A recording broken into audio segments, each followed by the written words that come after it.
আল্লাহ পাক রব্বুল আলামিন হালাল এবং হারাম এই দুইটা বিষয় আল্লাহ সুবহানাহু ওয়া তাআলা ব্যবসাকে হালাল করেছেন আর সুদকে হারাম করেছেন। এখন হালাল খাবার খেয়ে ইবাদত বন্দেগী যা করা যাবে এটা আল্লাহর কাছে পছন্দনীয়, আর হারাম ভিতরে যদি একটা পয়সাও যদি চলে যায়, ভিতরে একটা পয়সা একটা খাবার ভিতরে যদি চলে যায়, এই হারাম খাবার খাওয়ার পরে যত ইবাদত করবেন, যত বন্দেগী করবেন, যত সওয়াবের কাজ করেন, আপনি হজে যাবেন, এখন হজে যাওয়ার সময় আপনি 5 লাখ 6 লাখ 7 লাখ টাকা দিয়ে হজে যাচ্ছেন। এই 5-7 লাখ টাকার মধ্যে যদি 10টা টাকা যদি হারাম থাকে, আপনার হজ হবে কি? হজ হবে না। আপনার হজ হারাম হয়ে যাবে, বাতিল হয়ে যাবে।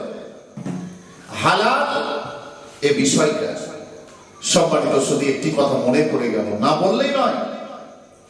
বর্তমানে চলতেছে ঘোড়ার গোশত খাওয়া কি হালাল না হারাম, বিভিন্ন জায়গাতে প্রশ্ন।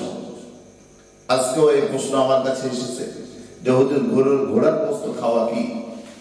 এ বিষয়টা অনেকে জানে না।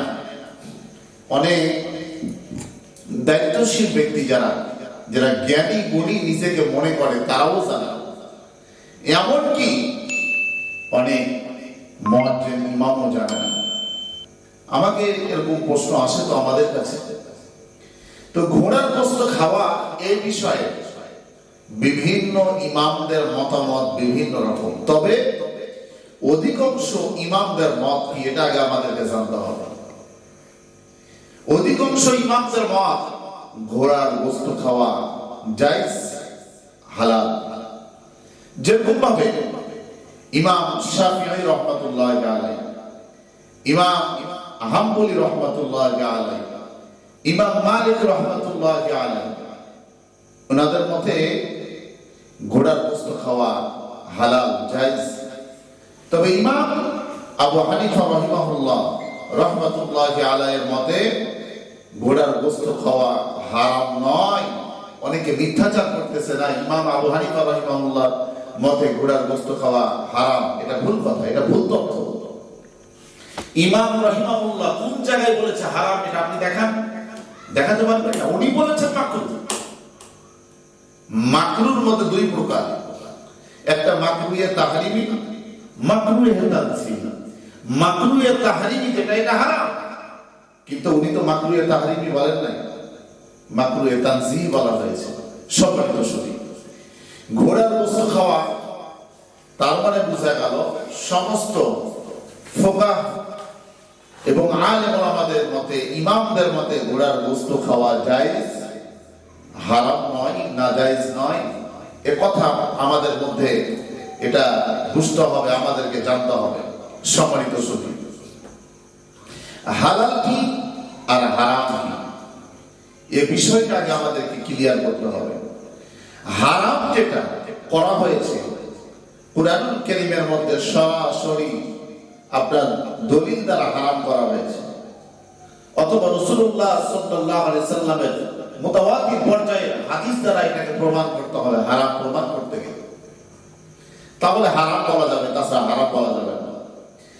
এখন নবী করিম সাল্লাল্লাহু আলাইহি সাল্লাম হাদিস দ্বারা যেটা পাওয়া যায়, সে সময় ঘোড়ার গোশত খাওয়া নিষেধ বা না খাওয়ার বিষয়ে যে কথা ছিল সেটা হচ্ছে, সে সময় যুদ্ধের মূল হাতিয়ার ছিল, যানবাহন ছিল, তার নাম হচ্ছে ঘোড়া। সে সময় ঘোড়ার মাধ্যমে যুদ্ধ চলত, যুদ্ধ করা হতো। এখন সে সময় যদি ঘোড়া যদি খাওয়া হতো, সরাসরি যদি হালাল যদি বলা হতো, সবাই যদি খাওয়া শুরু করতো, তাহলে যুদ্ধের যে বহন সেটা পাওয়া যেত না, তাহলে যুদ্ধ করা কঠিন হয়ে যেত। সম্মানিত সুধী, আপনি মূল কথাটা, মূল উত্তরটা আমরা সকলের অন্তরের মধ্যে ঢুকায় নেই। ঘোড়ার গোশত খাওয়া জায়েজ, এটা হালাল, এটা সম্পূর্ণরূপে এটা হারাম নয়। আমরা ইনশাআল্লাহ যাদের রুচি হবে তারা খাবেন, যাদের রুচি হবে না তারা খাবে না। আমার যেরকম রুচি হয় না, আমার রুচি হয় না এই ঘোড়ার গোস্ত খাওয়ার বিষয়ে, আমি খাই না।